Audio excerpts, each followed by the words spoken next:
Jakie to perfumy najbardziej interesują ludzi? Witam Was serdecznie, kochani, w kolejnym filmie na moim kanale. Z tej strony Marta i zapraszam Was na taki ciekawy, moim zdaniem, filmik. Mnie przynajmniej ciekawią takie treści. Ja je sobie oczywiście funduję sama, ale dzisiaj postanowiłam to nagrać i się z Wami podzielić. Otóż ja zawsze po minionym roku wchodzę sobie w Google'a i sprawdzam, co było najczęściej, jakie perfumy były najczęściej wyszukiwanymi w 2025 w tym wypadku. I chciałam taki film po prostu nagrać z Wami i ja tutaj będę ekran mojego iPada nagrywała i przejdziemy sobie przez to, co tutaj w trawie piszczy, co Google mi wyrzuciło w odpowiedzi na moje zapytanie i mam nadzieję, że Wy też lubicie takie informacje. Jakie to perfumy najbardziej interesują ludzi? Zapraszam. No to dobrze, ja zasiadam, tu będę Wam wyświetlała ekran iPada, no i sobie sprawdzamy. W 2025 roku w wyszukiwarce Google oraz w trendach zapachowych dominują zarówno ponadczasowe klasyki, jak i nowoczesne, intensywne kompozycje, często z nutami wanilii, piżma i udu. Proszę bardzo. Oto najczęściej wyszukiwane perfumy na podstawie trendów i wyników Google. Najpopularniejsze perfumy damskie, wyszukiwania 2025. Yves Saint Laurent Libre Intense. Nie traci na popularności ten zapach, to trzeba przyznać. Utrzymuje się w czołówce najpopularniejszych zapachów, szczególnie w wersji o wysokiej trwałości, czyli tą, którą ja mam. Jak wiecie, ja bardzo lubię ten zapach, ale właśnie to troszkę przeczy temu, co ja zawsze mówię, że dla mnie to jest piękny zapach, ale wiem, że spotyka się z różnym odbiorem, przez to właśnie jak waniliowy, intensywny jest ten zapach, mocny, projektujący, nie każdemu musi to leżeć, bo też nie każdy, moim zdaniem, kocha się z taką wanilią. Prada Paradox to też jest dla mnie taki paradoks, powiem szczerze, dlatego że on nie jest jakiś też niebywale zachwycający. To jest piękny zapach, ja lubię tę linię naprawdę, ale nie wiem, jestem trochę taka zdziwiona, bo uważam, że jakby lepszym zapachem są te wszystkie Valentino Born in Roma.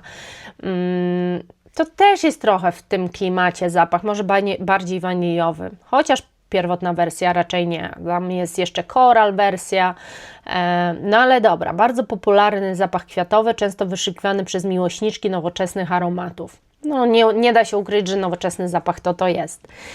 Carolina Herrera, Good Girl i wersja Blush. O, i to jest jakaś informacja już dla mnie, bo jak wiecie, ostatnio się zastanawiam nad tymi wszystkimi flankerami i się zastanawiam, czy powinnam właśnie może kupić sobie pełen flakon 100 ml, chociaż one chyba występują w 90.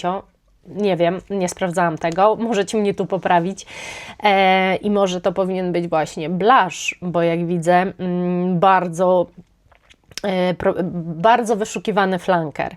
Kultowe szpilki wciąż dominują w rankingach uwodzicielskich zapachów. Niesamowicie uwodzicielskie, ja się z tym zgadzam. Baccarat Rouge 540, no czemu mnie to nie dziwi, nie? Pozostaje jednym z najbardziej pożądanych, niszowych zapachów. I często jak sobie rozmawiamy, to bardzo dużo z Was nie lubi, naprawdę nie cierpi wręcz Baccarata. No ja należę do tej części, która rozumie się z Baccaratem i Baccarat i ja to jakby jedna stała. Bardzo się rozumiemy, bardzo się lubimy. W każdej postaci mam wrażenie, ale wiem, że bardzo duża część z Was nie cierpi tych bandażowych nut.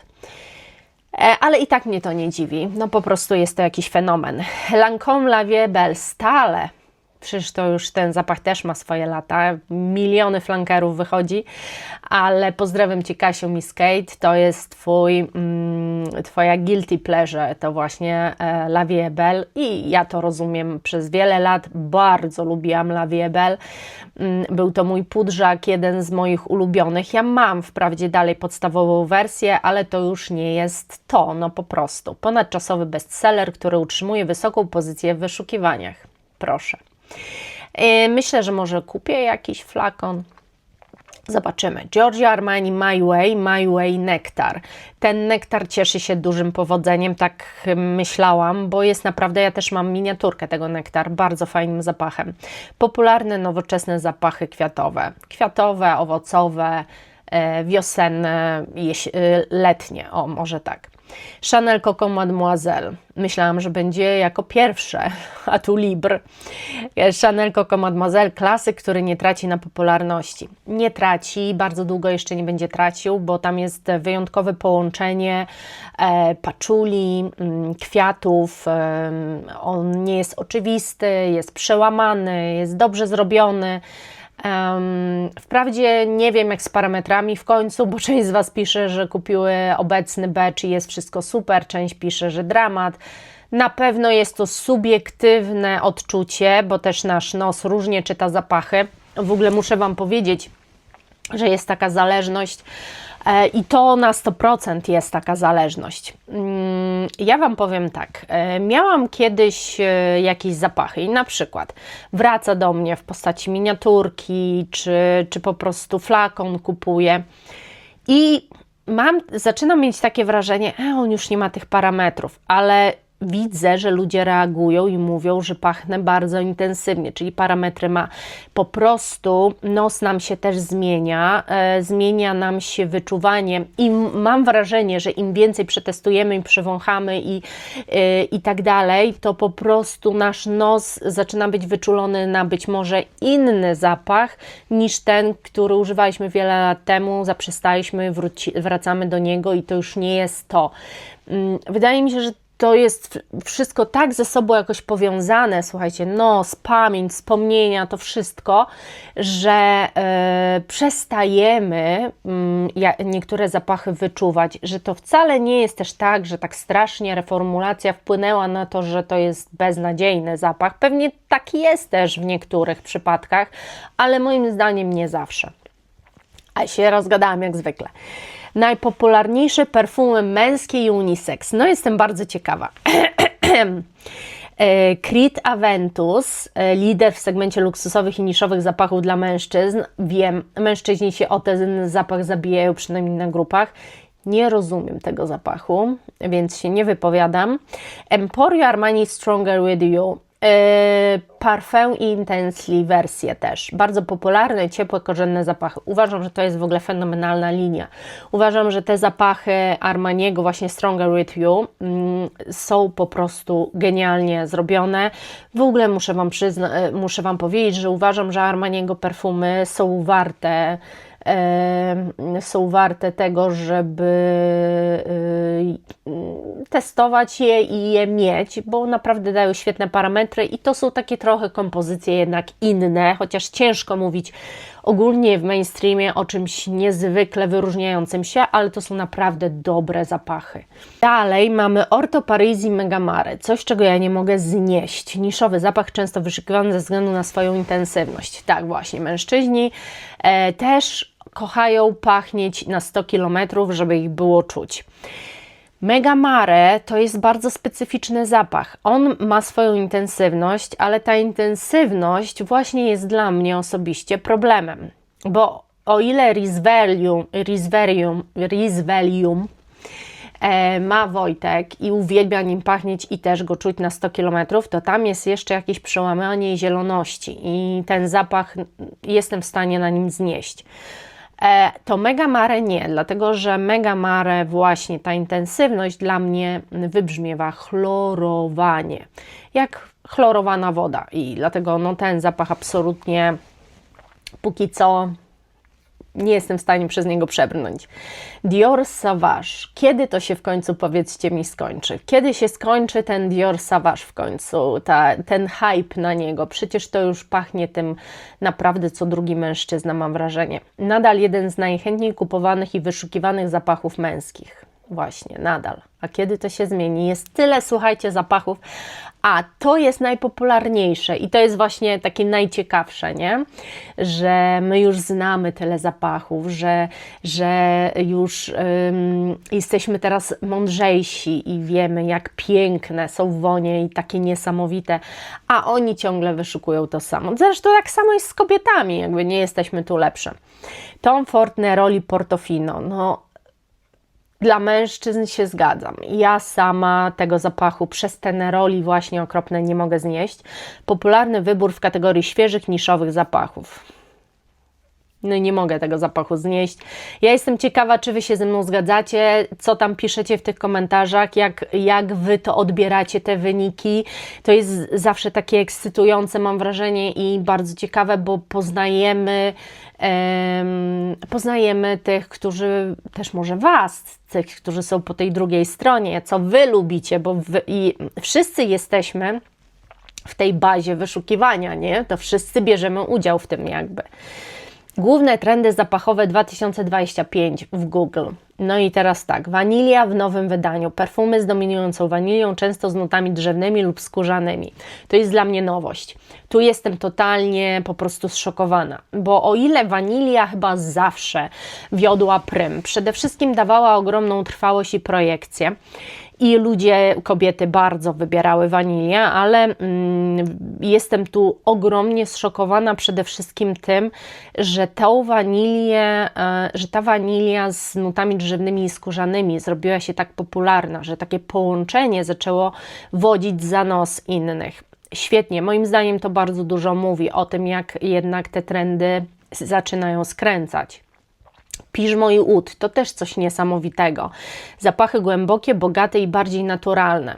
To też jest coś niesamowitego, dlatego że o ile same piżmo, takie, które jest Narciso Rodriguez, cieszy się popularnością już moim zdaniem od dawna, o tyle oud bardzo często spotyka się z takimi negatywnymi opiniami. Po pierwsze, są one ukształtowane moim zdaniem arabskimi zapachami, w których ten oud jest męczący, gryzący i wszędzie taki nie do końca do zaakceptowania. Natomiast jeżeli ktoś pozna ten oud taki niszowy, ale nie tylko, po prostu nawet tych wersji butikowych, tych marek mainstreamowych, to tamten oud jest bardzo ciekawy, nieraz jest tak przepięknie podany. Mogę Wam na przykład tutaj zaproponować taki zapach. Mam go w sklepie, więc jeżeli będziecie chcieli, to zapraszam do kupienia próbki. Niesamowity oud, nieziemski, jest w zapachu Fragrance du Bois Oud Orange. On jest właśnie udem pomarańczowym. Dałam powąchać ten zapach mojemu mężowi i przepadł. Niesamowicie jest to tam zrobione, więc naprawdę jeżeli ktoś pozna ten oud taki z wyższej półki, jak ja to mówię, to może się w nim zakochać. Gourmand, zapachy jadalne, no to już wiemy, że ten trend przyszedł, też bardzo mocno przyszedł z arabskimi perfumami. Słodkie kompozycje, często inspirowane kawą lub owocami tropikalnymi. To nie powiedziałabym, że to do końca jest gourmand. Dla mnie gourmand to jest imitacja ciasta w zapachu, imitacja czekolady. To są gourmand. Owoce tropikalne to jest dla mnie zapach po prostu owocowy, nie do końca jednak tropikalny. Ale już kawa, to też nie wiem, czy to jest taki zapach gourmand, słuchajcie, zapach kawy. To jest raczej takie odwzorowanie tęsknoty za pachnącą pięknie kawiarnią, gdzie można usiąść, napić się pysznej kawy.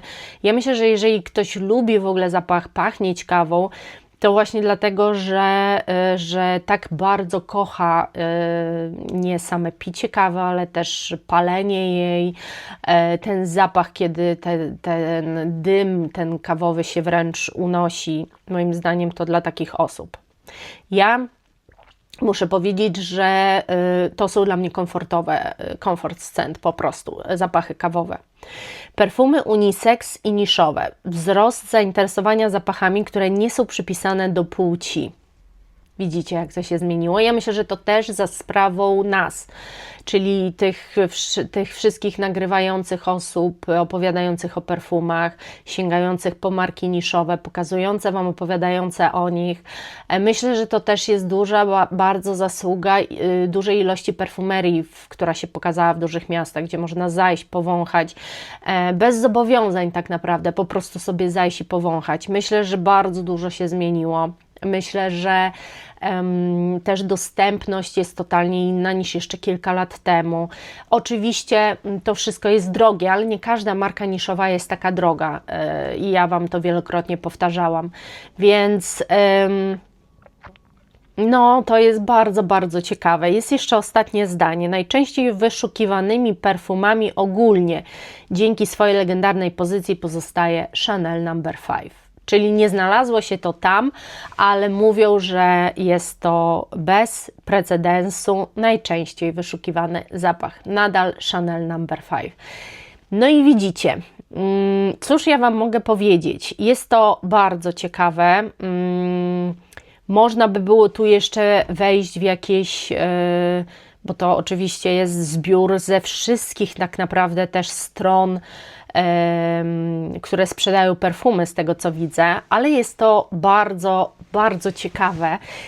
Robię sobie właśnie po każdym roku coś takiego, taki delikatny przeglądzik, co tam ten nasz Google powie w tej sprawie, bo